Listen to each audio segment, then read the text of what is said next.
accountability specifically.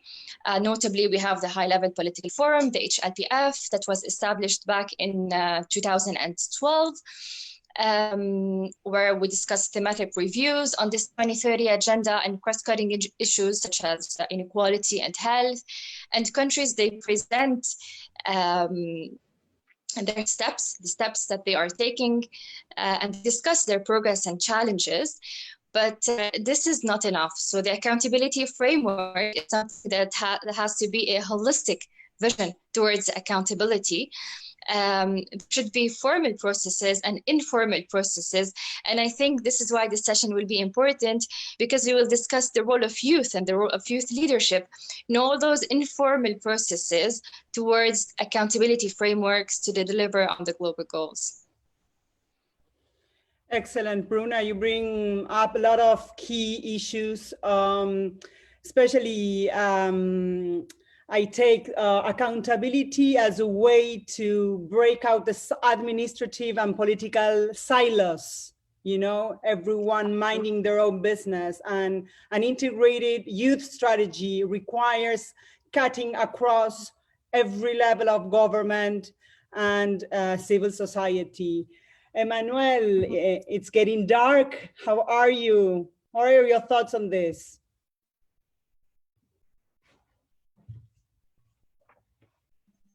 Thank you very much, and a good evening from Ghana. It is my pleasure to be joining you. Yes, as I said, my apologies for the dark video as I've been on the road. It's a very busy moment here as we prepare towards hosting an event next week.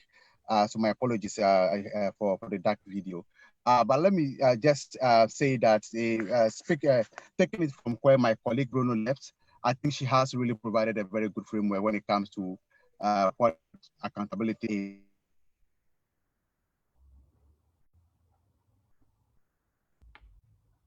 You're cutting off, Emmanuel.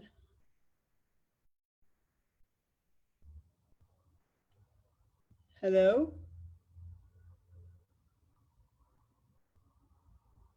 I think Emmanuel is having some technical difficulties.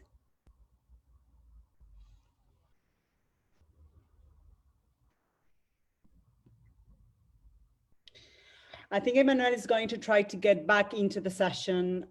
Please feel free, everyone, to start asking your questions in the chat so we keep the conversation going.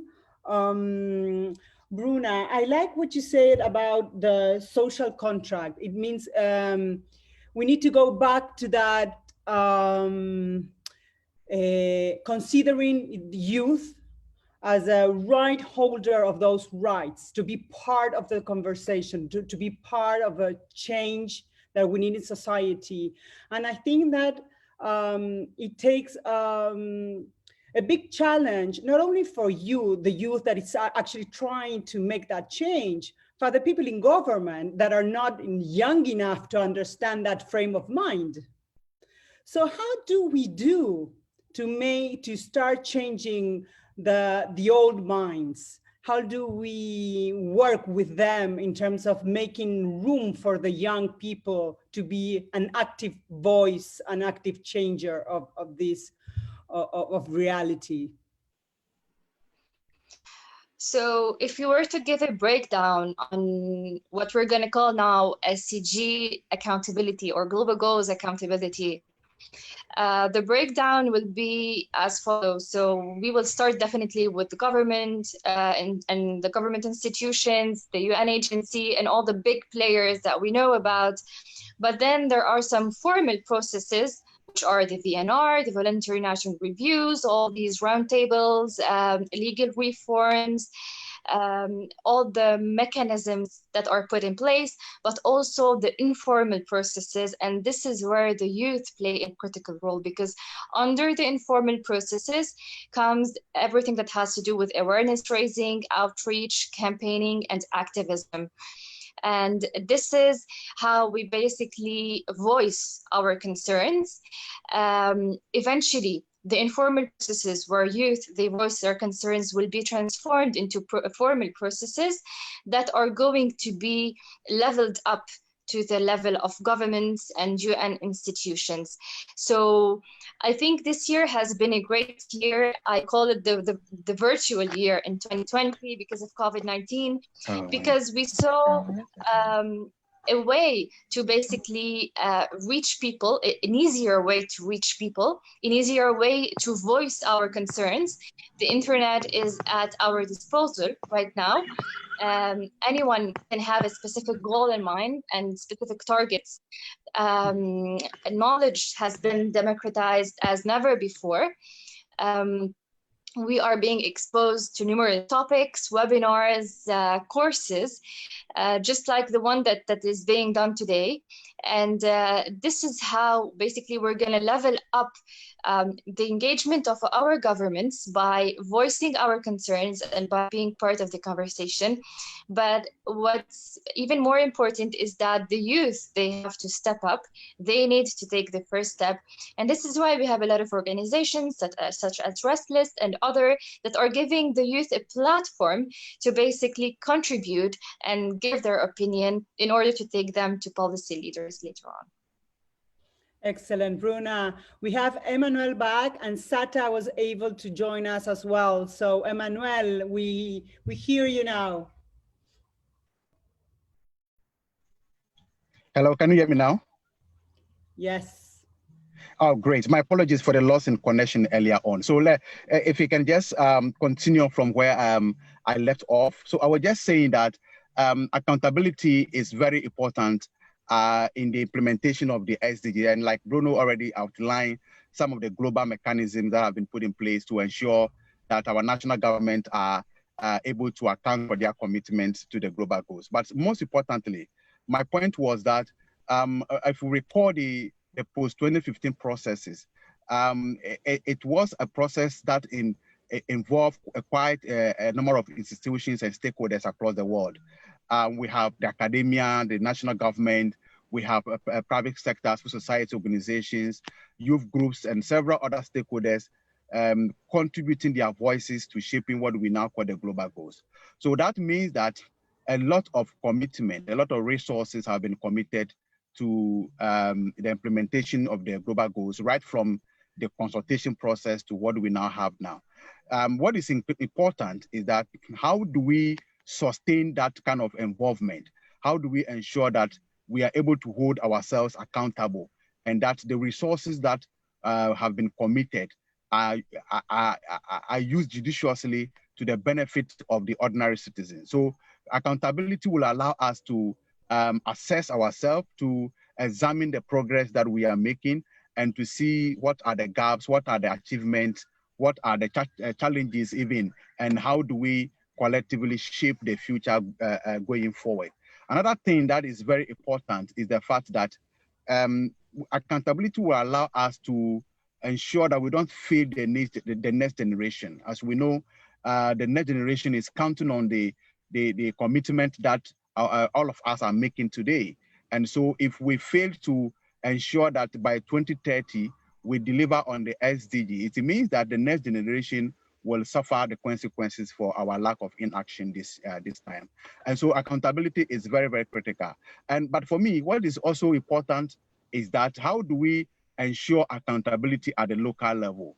How are communities involved in ensuring that the global goals are implemented and that they really transform lives? You know, if you go to communities where they lack schools, access to energy, access to healthcare system, and really the COVID-19 has exposed some of the difficulties and the gaps that we have in our, not only the health system, but even within our educational system, where schools are closed and students have no access to any learning materials at all. So these are important questions that we need to ask, and they are definitely linked to the outcome of the global goals.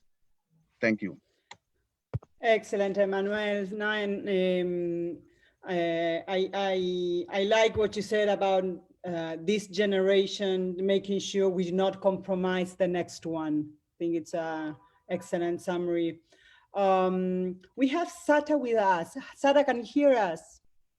Yes, I can hear you. I'm just like, I'm in the middle of like an academic building. So I just came from class. That's why I had to join the session late. My apologies to everyone, but I'm so excited to be. It's a pleasure having you. I have a question. Maybe Sata, you can jump in first. Okay. What are some examples of informal processes in which youth can become involved? How can we encourage more youth or empower them to become involved in these processes?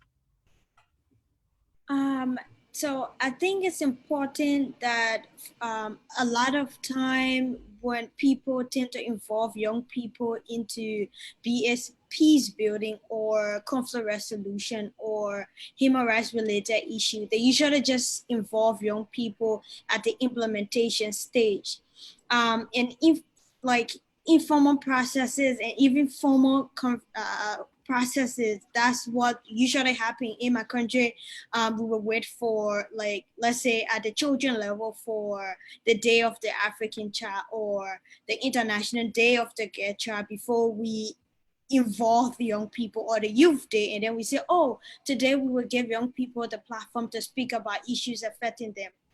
But from the planning stage, if you look at how the developmental agenda of a lot of countries are being like developed, and all these processes, young people need to be involved. So from the blueprint or just coming up with the idea, if we can involve young people from that stage where young people feel part of the process, where they can take ownership of the process, it's more important than just, inviting young people and making sure that they wear t-shirts and attend programs and stuff like that. I think it's important for young people to be at the table from the beginning and are full participants and are partners in the planning of some of these events. We just don't want to be like beneficiaries all the time, but we want to be like people who are there making the decisions and making the change. Excellent. Sata, in Buenos Aires, we just passed a law that we created the youth cabinet. So the mayor of Buenos Aires will now have a youth cabinet, or with two public servants under 30 sitting at the table. Yeah. And that's one step that is getting us closer to start designing from scratch public policies with a youth perspective, instead of doing the other way around, designing policies and then implementing to that segment. We have lots of questions coming in, but I was gonna move to the second question, which is a little bit more personal, but I think it can shed some light on your each of your personal journeys up to here.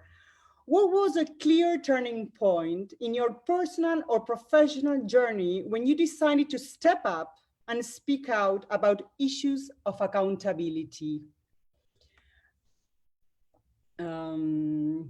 Anyone? Bruna, Sata, Emmanuel? Who wants to go first? This Emmanuel, maybe I'll go first. I have a bad network, so let me take it first. Great. Did you say you are going first, Emmanuel? Sure. Okay, thank you very much for the question. So personally, when we adopted the SDGs, even prior to the adoption of the SDGs, myself and my organization and several young people, we have been very much involved in the consultation process leading to the adoption of the SDG as we have it. And I think having adopted the SDGs in 2016 and leading 2017, one of the questions that was bothering me was, how do we ensure that we as young people can consolidate our contributions to the SDGs? Because we have been very much active in the consultation. Now the baby has been born. How do we contribute to the development and growth of that baby? So the idea of convening the African Youth SDG Summit was urgent, because for me, it was really a critical point to rally around young people and bringing their voices to the rooms and ensuring that we are able to contribute not only to policy changes, but also taking local actions that will result in tangible solutions within our communities. And within 3 years, I must say that the journey has been very rough, but we have made some significant progress to ensuring that we are bringing the summit and the SDGs for that matter closer every day to young people. And we are not only bringing closer, but we are also igniting some conversations around it. Just a few days ago, we launched the SDGs Innovation Challenge, which is critically preparing young people to come out with disruptive solutions that will contribute to the achievement of the SDGs. And we are looking forward to identifying for this year about 25 solutions that we can continue to provide mentorship and coaching and providing resource support to be able to scale up some of these innovations. The idea is that by the year 2030, we'll be able to identify about 10,000 solutions across Africa. And even though we know this is very ambitious, but this has been possible as a result of the journey that we have worked with. I mean, from the beginning of the consultation up to now. So yes, there has been a turning point where personally, I feel that yes, this is the time to rise up. This is the time to ensure that we can mobilize our constituents and make sure we influence the achievement of the sustainable development goals, not only at the regional or the global level, but even within our local communities, within our countries, and the very places that we find ourselves. So yes, we have made some journey in Ghana, and I'm very proud that this is also not only in Ghana, but linked to other programs within Africa. Thank you, Emmanuel. Thank you so much.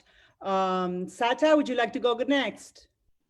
Yeah, I mean, there are several like examples of a point where we wanted accountability, from the fight against sexual gender-based violence to the fight for the protection of human rights in Liberia and other issues. Just quite recently, when the COVID-19 crisis started, Liberia started reporting a lot of cases when it comes to sexual gender-based violence.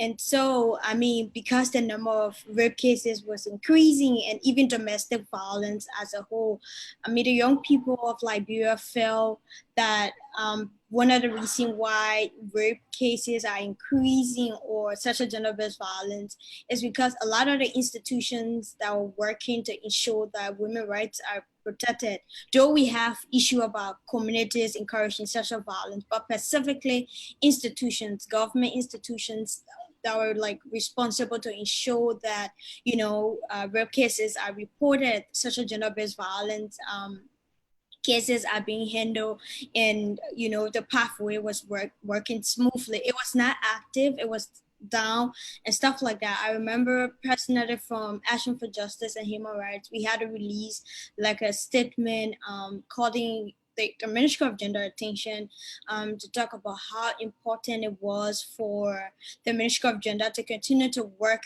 during the COVID-19 crisis. And of course, it was a whole conversation about, oh, we're working in this and that, but just having that service being accessible for women and girls to access in the middle of the pandemic.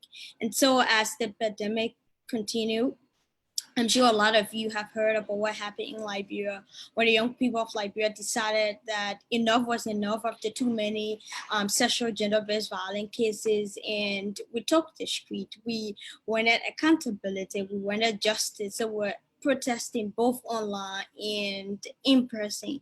And after a few days, the president of Liberia called the National Sexual Gender-Based Violence conference. So basically the conference was intended to look at how Liberia can work to ensure that we continue to fight against sexual gender-based violence as a community.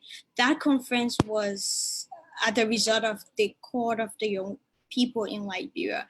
And after that, the president of Liberia declared rape as a national crisis. So that was like a turning point, at a point where, you know, everyone, before the president could declare rape as national crisis, everyone was like, the young people are troublemakers. The young people, they're just on the street. I mean, there was all these, you know, concerns being raised, and at a point in time people are like, you guys don't have to do this. There's not even a lot of sexual abuse cases and stuff like that. So I feel that was like a major turning point. And even during my days at the level of the Children's Parliament, I remember a lot of work was being done when Liberia just came from war and stuff like that, with the passage of the Liberian Children's Law, when we started saying there's a need for us to domesticate the United Nations Convention on the Rights of Children in an African chapter. So when the Liberian Children's Law was passed, that was like a major turning point as well. So this whole work about young people working and calling for accountability, young people working and raising their voice every day, it's not in vain. There will be result. And I'm just proud of the work that the young people in Liberia are doing for accountability, for justice and human rights. So, I mean, that's one of the points that really inspired me to continue to do this, because I feel like, you know, with all that's happening, at the end of the day, you will get result. A lot of the effort we take on some time, it become like depressing and stuff like that. But that was a major turning point. Thank you. It seems like history is changed by troublemakers, which are the change makers. Yes. No, it's easy to say they're troublemakers because everything that it's new, that it's disruptive, it takes us out of our status quo. No? Yeah, I remember saying to someone that, you know, anger brings about change. Like we gotta be angry about something. If something is not being done to change it, a lot of people gotta see that it needs to be changed. And so when they get angry and call for change, that's how change come about. So whenever someone say you troublemaker by doing this, that, I feel like, at least I'm a good troublemaker. Exactly. And you're getting a response. So probably if what we are doing as young people is making you uncomfortable, then we're doing it right. That's our first purpose, is to make you uncomfortable, because the things as they are now, it's not working. So we need to change it. And in order to change, we need to go into this uncomfort zone. Bruna, what are your thoughts on this? So I think I'm going to answer this question, but I'm also going to answer another question that came through the chat box, which is about working with UN entities. Because myself, I've been working at the UN Global Compact for the past 4.5 years. And this was exactly my turning point, if I may say. So whenever we're talking about accountability for the global goals, obviously we're going to talk about the year 2017, because 2015, 2017, it was all about raising awareness and discussing about the global goals and talking about it and just raising awareness and more awareness. But then for me in Lebanon in 2018, when we had to draft the first VNR, that was a little bit shocking for me, because I realized that there are a lot of just drafts and talks about the global goals and projects that aim to contribute to this 2030 agenda, but there isn't any proper mechanism to do so. And the youth are not really part of the discussion. And I remember at the end of this process, which I had the absolute pleasure of contributing to, but I told myself that, and I promised myself that on a personal level, I'm going to do something about this. And by the end of, and then in 2019, I basically started my research about everything that has to do with for advocacy for the global goals, and eventually joining the Youth Power Panel in 2020 this year. So basically the turning point happens whenever you see that the progress and the work that is being done is not really on track. But again, working at a UN agency, you have to be one of the catalysts within your organization. Yes, it's a very robust one and it's a very democratic one, but at the end of the day, you're one of the staff and you're part of a youth group, and you can be the one making the change and leading this change. So it's very instrumental to learn from those UN agencies, but it's also very essential to have your own path and your own thoughts and your own vision, and then you take everything that you learn and everything that is so rigid at UN institutions and then translate it into your own language, hold yourself accountable, and hold the local communities around you accountable. Change happens in your very small community. So whether you're working at an agency, at an NGO, whether you own your own startup or SME or whatsoever, this is where it happens, and it's within the direct contacts on a very daily basis that you can advocate for the global goals and contribute to the success of this 2030 agenda or not. Thank you, Bruna. I like the concept of starting small. You can be the troublemaker in small communities, start local, and then go global. Yeah, I also wanted to mention something about the UN, under the UN Youth and for the 17 young leaders of the Sustainable Development Goals. So another turning point quite recently was when I was named as one of the 17 leaders for the Sustainable Development Goals. So I was like, oh my gosh, you know, when you do something for so long, because I've been like, since age 9, been like at local level in my community and before going at the level of the Children's Parliament, just seeing that the work that we do at the level of Action for Justice and Human Rights and with all the other youth groups in Liberia is being recognized at the level of the UN. That was like a major turning point. I know it's like for 2 years, a lot of advocacy and a lot of work to do. That was a major turning point, knowing that this work is not just going to be limited to Liberia, it's going to be for the inclusion of young people into the implementation of the Sustainable Development Goals. That was a major turning point. So I just wanted to mention that as well. Excellent, Sada. Thanks for sharing.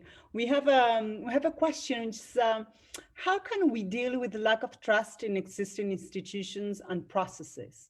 It is a vicious circle, isn't it? Lack of trust, low engagement, lack of consideration from existing institutions that might prefer to deal with already existing and well-established groups of interest. Who would like to give an answer to this question? Who would like to start? Emmanuel? Yeah, Emmanuel is here. Thank you very much. I think this is a very important question that you have asked this evening.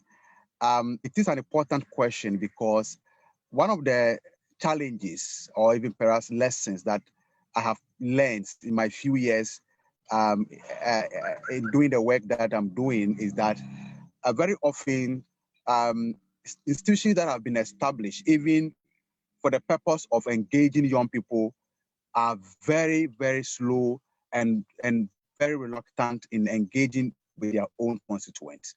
And so you have a state institution or even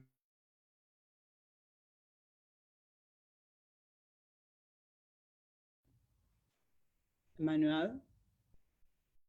Oh, no. Hello? Hello, can you hear me?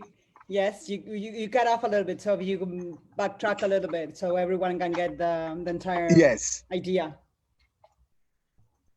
Right. So, what I'm saying is that the issue of trust is really a big problem, not only for state institutions, but even for the UN agencies, the AU, the African Union institutions, and even our own civil society organizations. So let me give you a very, very sensitive but a very practical example.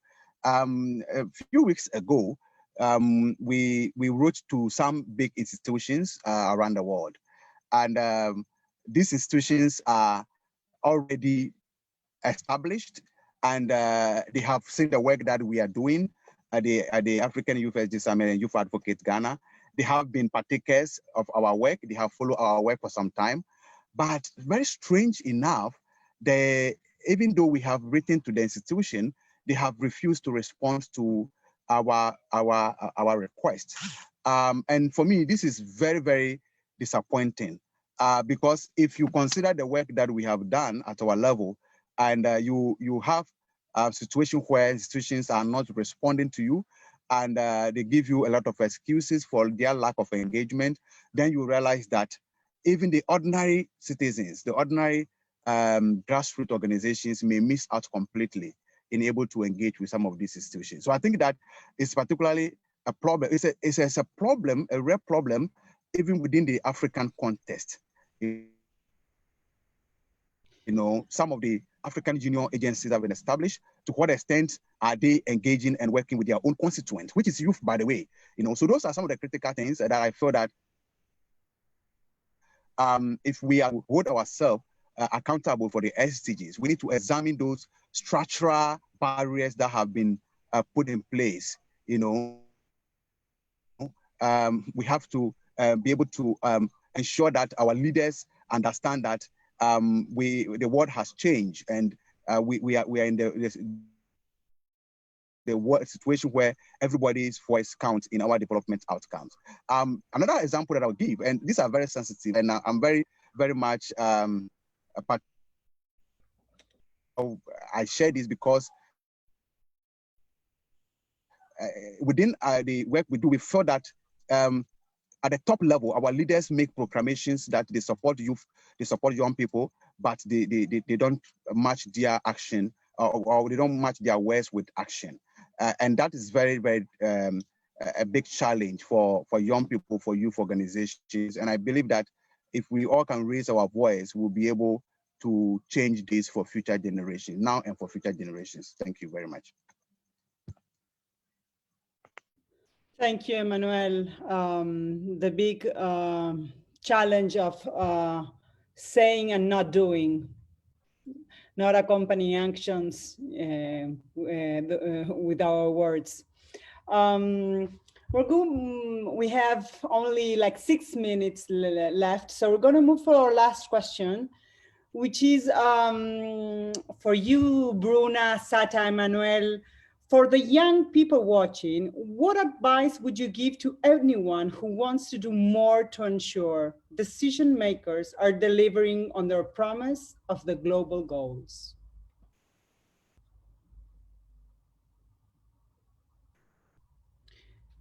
Bruna? So, yes, I'm going to go first. So I would say that this is an unmissable opportunity this year. Although it has been a very critical year and difficult year, let's just not ignore this fact with COVID-19 and everything that is happening around the world. But it's also an opportunity for us to step back a little bit, to think, and to redirect our efforts and our thoughts towards what we care the most about. So let's just be bold in our actions, and let's be very vocal about things that we care about and causes and goals that we want to achieve in the future. There are a lot of grassroots initiatives, a lot of organizations around the world, a lot of webinars, a lot of tools and resources at the disposal of the youth. So now more than ever, it's easier to educate ourselves on things that we care about, because first we need to educate ourselves, then we need to start the journey as activists. And whenever we start this very long journey, this is where eventually we will come to a certain accountability over the global goals, accountability towards the leaders that are achieving this 2030 agenda. And we will just see ourselves doing even more. I will also tell them to find within their local communities or even on an international level, groups of people who care about the same causes. For example, me, when I joined the Youth Power Panel, when I was selected to join the Youth Power Panel, it was one of the best experiences for me because I was sitting with like-minded people who care about the global goals, and all our efforts eventually led more accountability towards the global goals and create examples on the ground. So they have to do their own research, they have to educate themselves, and they just need to be bold and to keep going and not let anything let them down. Thank you, Bruna. Go bold and local. Sata? Yeah, I would say to you, start local, start small, look around you. What is it you want to see change? Get involved. When you get involved, continue to engage both locally and start to create this connection with other people. Collaborate with institutions that are around you is important. Be active in your community. Don't be afraid to speak out and stand up against injustice and sexual gender-based violence. People might say, oh, you are a troublemaker, or you are too young, you are not too young to speak out. Reach out to other people for help when you need it.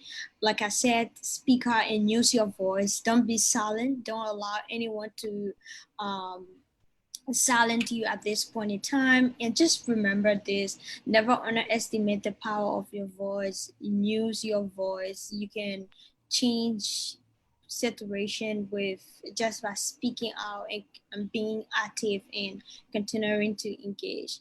I know we are at the point where everything is changing. A lot of things are kind of happening and people are afraid, how do I continue to engage or to be active during COVID-19? There are a lot of online programs you can attend. There are a lot of protests being held. If you're in Liberia, like where I'm from, there are a lot of events being held, not just protests, but initiatives by different institutions. On Wednesday, we have a protest being held for the Bring Back Our Boys campaign. You can join that one, or you can join some of our human rights seminars to get to know about your rights and how to be like an active citizen in the community. So like I said, never underestimate the power of your voice. Be active, engaged, and you will change the world. Thank you, Sata. Great message. Strengthen your local network and use your voice. Excellent. Emmanuel. Yeah, thank you very much. I just want to add briefly to what my colleagues said, that alliance building is very critical for local organizations. So if you start, like they have said, start slow, start small, and scale up your work, but also reach out to other organizations that are working within the same platforms. Thank you very much. Thank you, Emmanuel. I would like to add two things. One, it's talk to Generation C. We need to work with them, which is with me. I'm part of that generation. So we can tear those walls down and build bridges so we can work more together. I think there is an area of opportunity there.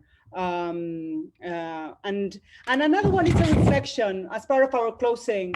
I'm a huge fan of a philosopher. She's called Hannah Arendt. She's from Germany. She died in 1975 and wrote one of my favorite books. I did my thesis on her, which is The Human Condition.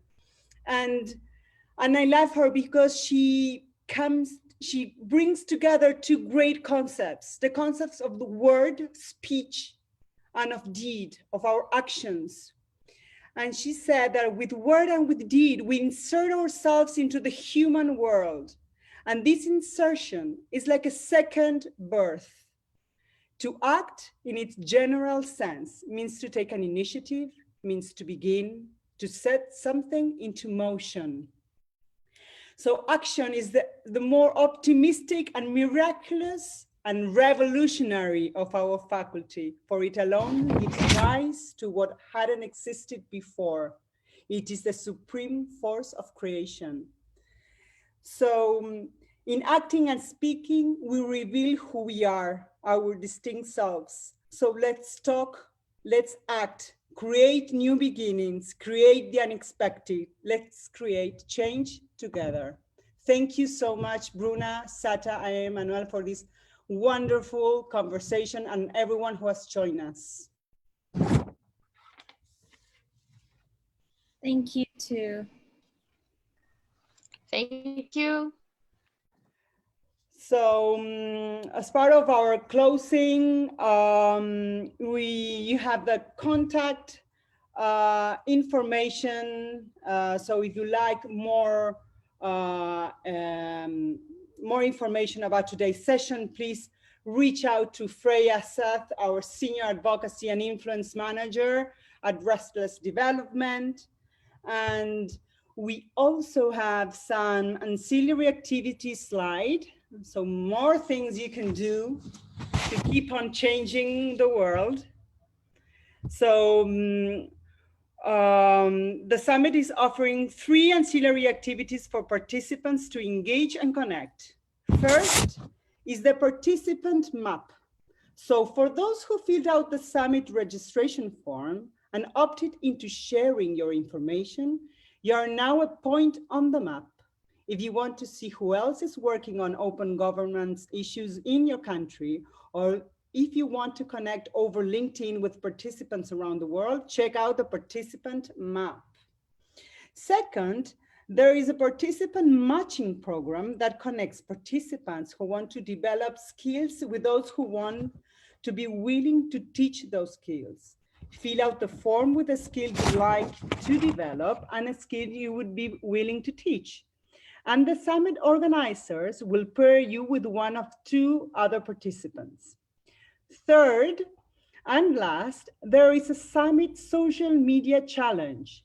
Participants are encouraged to share a short 1-minute video max on social media on what innovations or stimulus plans you think your country should consider in order to support youth during the pandemic. Be sure to use the summit hashtags and tag Accountability Lab, Restless Development, and Open Government Partnership.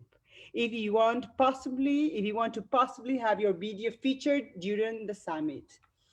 And our last point, next up on the agenda for the summit is a brainstorm session with Development Gateway. So please stay tuned for that session, which will start on the hour. In the meantime, please feel free to bounce off for a bit to take a break or see to other things you need to get done. Or if you'd like to stay on the Zoom link, we have for you a video for you to enjoy.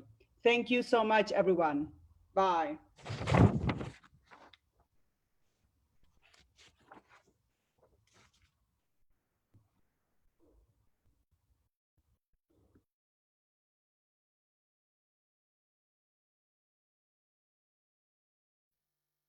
One, no poverty, gotta be done. Comfortable living for everyone. Number 2, no hunger, food for all. Number 3, good health, fund hospitals.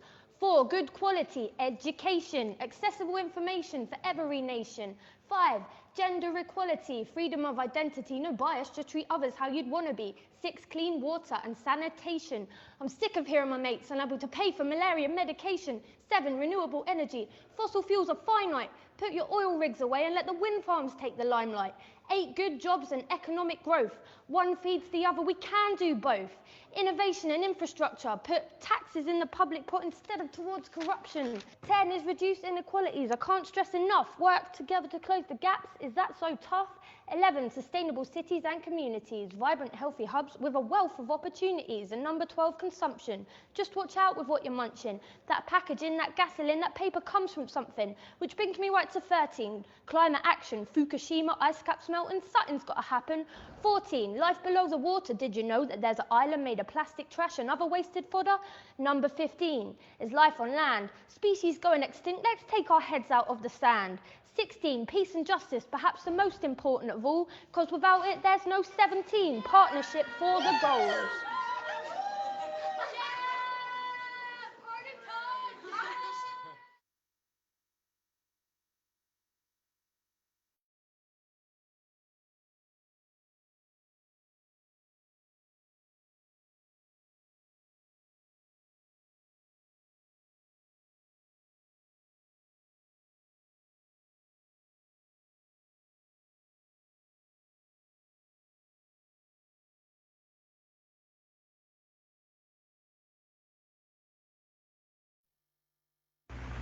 We must embark on a bold new program for the improvement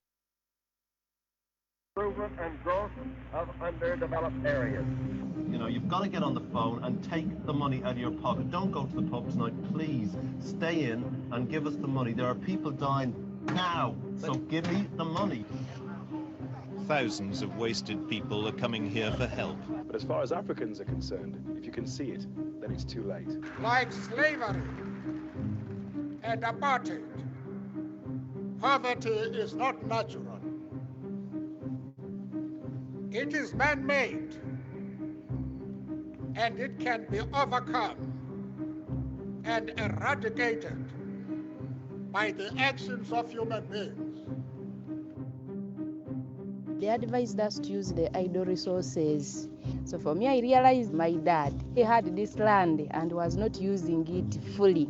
So I decided to put there my oranges. And we commit ourselves as nations, as one world, to the urgent work that must be done, to ending the injustice of extreme poverty, to upholding the inherent dignity of every human being, whatever it takes. It's me, it's you, it's all of us who have to bring that change.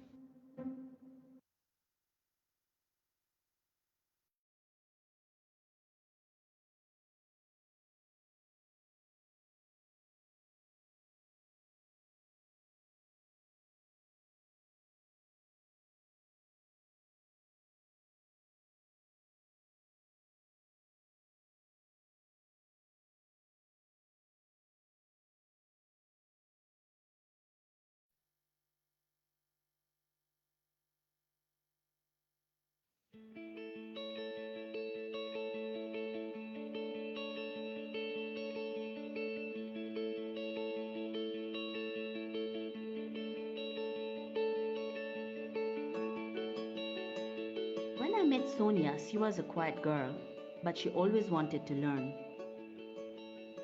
She is short and wears glasses, but is really good at basketball. Her mother did not complete her education, but saw it was important for Sonia. She had spent all her life in the city, so when she started volunteering in rural life, she was shocked to see the disparity between genders. When girls are on their menstrual period, they are treated as untouchable and miss their classes. Parents are more concerned about the education of their boys than girls, and the girl child is forced into child marriage. Sonia did not get intimidated by the size of this challenge. She just got to work in the only way to make deep, lasting change. She started by leading classes in school on sexual health and sexual rights for girls and boys, and then worked with them to get the teachers and parents involved. She did her own research to expose the huge divide between girls' and boys' education. And she made sure that everybody, including the national government, knew that promises and laws were not being fulfilled. Sonia's girls and boys now started delivering change themselves as they started to change the minds of parents and teachers. The community was better informed, and it changed from making girls untouchable to providing better menstrual hygiene. Then the earthquake struck. Young people responded within hours. Before the aftershocks had even stopped, Sonia and her peers helped make sure there were safe spaces for education and her classes to continue. These spaces turned into centers run by young people so their communities could lead their own recovery, gather vital information on disease and child trafficking, and influence how they were involved in the national recovery. They are determined not just to rebuild, but to lead the new development of a Nepal that is stronger than ever. She started influencing world leaders as well as her own politicians, and was invited to London to tell them what they needed to do. She said, "To me, education is life." So I was sitting there listening to Sonia, and it reminded me of all the inspiring young people I'd met across the world. People like Alaro, who I met in the slums of Nairobi last year. As you can imagine, it's really difficult to earn a living there, but he's always had this passion that's kept him going, and that's his passion for fashion. Nairobi has a fashion industry. Maybe sometimes it's too heavily influenced by the big Western brands or seen as something that's for the rich people in the centre. But he had a vision that was bigger than that. He wanted to celebrate his local community's culture instead. This was really difficult to do. He didn't have the resources available to him at first. It's not just about money, but it's about access to equipment like cameras and finding the other people in his area to work with. But this is where Power 254, a youth organisation in Nairobi, came in. They set up a space in his local community that he could use. In that space, he was able to collaborate. He got really excited by the potential of working with others. They started to design and make the clothes, and he recruited models from his local area. Those models he then was able to take photos of, and they were uploading his pictures to Instagram and other social platforms and starting to get sales from the clothes that he was making. This was a huge success. People started recognising the clothing and wanting to buy it, so he was selling it online. But also people started to spot the models that he was working with. And this eventually led Alaro to set up his own modelling agency, where he recruits and trains people from his local slum areas to get into the Nairobi fashion circuit. Now he's looking to a future of further expansion and further exposure for his local community's culture, as well as being able to create employment for other people from the area that he's from.